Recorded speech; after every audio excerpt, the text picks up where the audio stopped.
You are in your early 20s when it all begins. You do not choose this path the way people choose jobs or marriages. Someone finds you, perhaps at the local bar after a long shift, or outside the church on Sunday when the sermon has left you angry about something you cannot quite name, or in the mill yard during lunch when a coworker leans in and asks quietly if you love white America, if you want to protect your family from the changes creeping in. The question feels like a test you did not know you were taking. There is no application form, no public advertisement, no bright poster, only a whisper, a folded note passed hand to hand, an invitation to a meeting that is never written down. You go because refusing feels like admitting something shameful. Weeks later, you find yourself in a barn or a forest clearing under cover of night.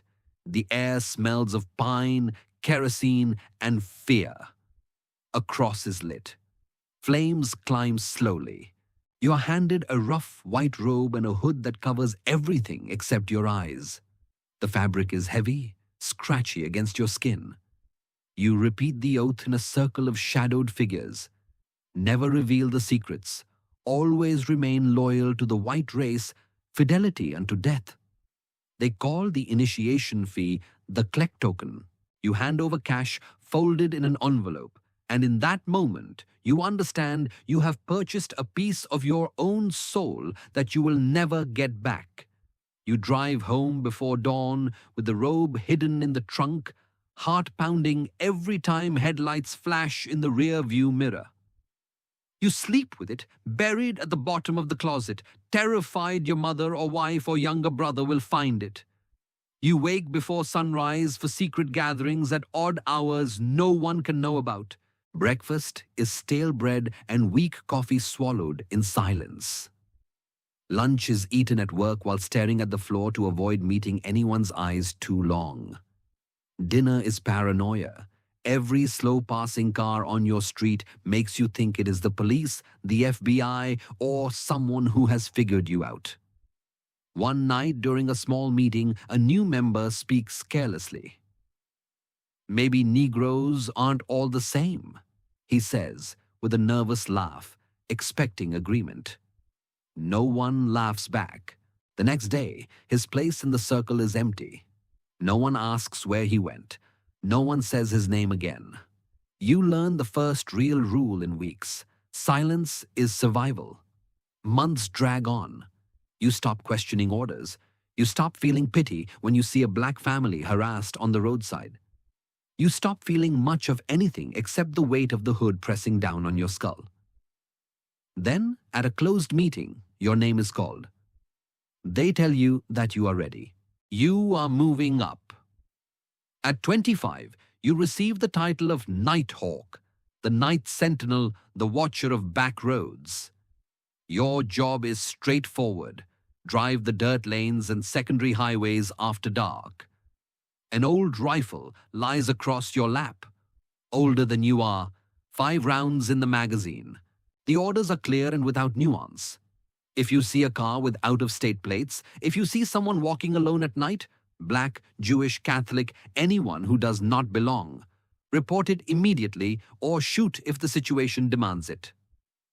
No warning, no conversation. You travel in pairs. Conversation is minimal. Talking leads to thinking, and thinking is the enemy. It is 2 a.m. The moon hangs low and pale. You spot a shadow sprinting toward a fence line that borders the woods. Your partner whispers, "That's one trying to get away." 1. You raise the rifle. 2. The figure reaches the fence. 3.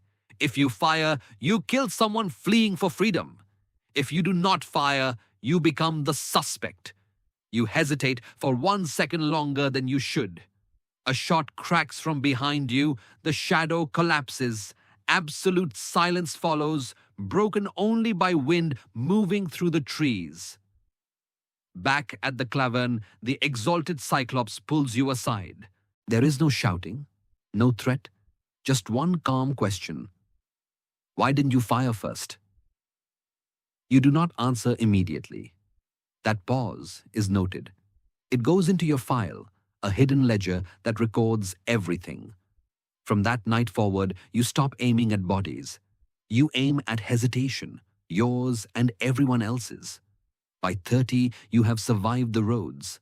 They give you the title of Exalted Cyclops, leader of the local Klavan. You now command 20 men in your county. Promotion does not come from being the bravest or the most violent. It comes from being reliable. You inspect robes before every action to make sure no tears or stains could identify anyone. You inspect weapons to ensure they are clean and loaded.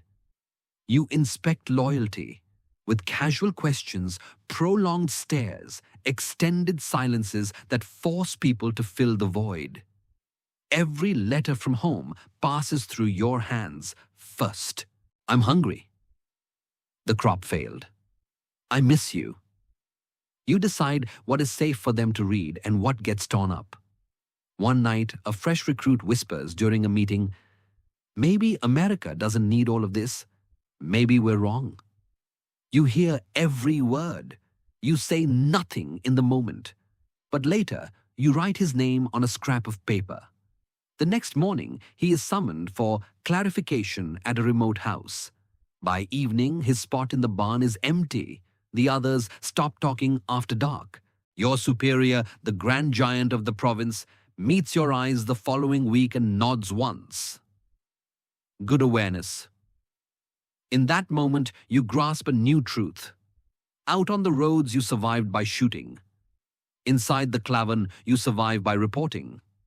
At 35, you become grand giant, leader over multiple counties. You now have a better car with no visible plates, meetings held in the large homes of wealthy farmers, a cleaner, better tailored uniform. You read loyalty reports forwarded from local Cyclops. You approve or deny promotions. Every week, there are mandatory self-criticism sessions, an imported ritual they never admit borrowing. You must confess a flaw, even if fabricated. I lacked enthusiasm at the last cross lighting. I did not study the Cloran diligently enough. Failure to confess anything implies you are concealing something far worse. One man speaks with too much confidence during a briefing. He corrects a superior in front of others. 2 weeks later, he vanishes, reassigned to vague rural duties, somewhere nameless. No explanation is given. You inherit his house. You gain higher clearance. You get closer access to the real power. The pattern is unmistakable now. Talent is optional. Visibility is deadly. Loyalty must always shout louder than competence. By 40, you reach Clud, the chaplain and ideological enforcer. You no longer command bodies directly. You command belief itself. Assigned to a larger Klavan, even the exalted Cyclops answers to you on matters of doctrine. Every week, members sit in a tight circle. They confess weaknesses aloud. I felt tired during the ritual. I hesitated before igniting the cross. I did not memorize the Imperial Wizard's latest words sufficiently. You take detailed notes in a concealed notebook. If no one confesses voluntarily, you press harder. Silence equals concealment. You begin noticing tiny signals. Who claps first at announcements? Who claps loudest? Who avoids eye contact during oaths? There is a young officer, intelligent, respected, well-liked, dangerous. He does not criticize himself harshly enough. You draft a report. Exhibits subtle individualistic tendencies. 2 weeks later, he is transferred to manual labor on a distant farm. Your influence expands. Invitations arrive for bigger gatherings, but one afternoon, you are summoned upstairs. Your superior slowly turns the pages of your own reports. Your assessments lack urgency, he says quietly. You understand instantly. Someone has been assessing you. You constructed the machine of surveillance. Now the machine has turned inward. At 45, you're named Grand Dragon, ruler of the state organization. You oversee thousands. A car with a driver waits for you. You live in a better house in the state capital. Private dinners feature imported liquor. Your children attend the approved schools. Your aging parents receive improved housing. The system rewards loyalty lavishly. You manage readiness reports for actions, recruitment cycles, security clearances. Your signature allocates funds. Your approval advances careers. But everything is recorded. Your telephone is monitored. Your driver speaks rarely. Your security detail rotates without explanation. In high-level meetings, Grand Dragons choose words with precision. No one interrupts. No one jokes. A Grand Dragon you shared a meal with last month fails to appear at the next gathering. His name is never spoken again. A failed operation under your oversight is logged. An internal review commences. No direct accusations, only calm, repeated questions. Why was the timing altered? You answer carefully. The report is accepted for the moment. You see clearly. At this height, mistakes do not vanish. At 50, you enter the inner circle, close to the imperial wizard himself. You are invited to the highest council in a private compound. No telephones, no written minutes. You advise directly on nationwide operations, long-term strategy, public messaging. You dine in guarded residences with imported wine and absolute privilege. For the first time in decades, you feel untouchable. Then a major public demonstration fails spectacularly. Outside newspapers publish photos. Foreign radio broadcasts mockery. Silence descends. No emergency session. No immediate finger-pointing. That absence of noise is the signal. Someone is being selected for sacrifice. Quiet investigations unfold. Reports are rewritten. Past approvals re-examined. You are called in after midnight. No raised voices, just questions. Why was that plan approved? Who confirmed readiness? Did you overlook instability? You realize the truth the system never states aloud. It does not punish failure. It punishes exposure. You spent 30 years defending the structure, removing others for lesser errors. Now your name surfaces in internal summaries. Strategic misjudgment, possible fatigue, reduced decisiveness. You are reassigned, not executed, not imprisoned. Sent to a remote rural post with no access, no influence, no visibility. Within weeks, your name disappears from official documents.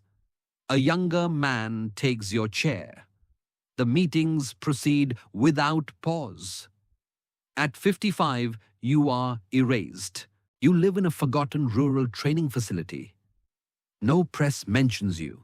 No visitors come. No classified briefings reach you. You still own the robe, but no one asks your thoughts. Your telephone was replaced long ago. Your driver was reassigned. Your security detail is gone. Your name vanishes from clan publications. Your portrait is removed from hallways in distant cities.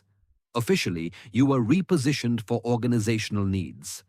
Unofficially, you are finished. You wake at 5 in the morning once more, just as you did at 17. Only now, no one salutes. You read reports that once required your signature. Now they carry someone else's name, a younger man, careful, loyal, newly visible. At last, you see the full pattern. You were never truly climbing. You were being lifted into the light. And light in this world is always temporary.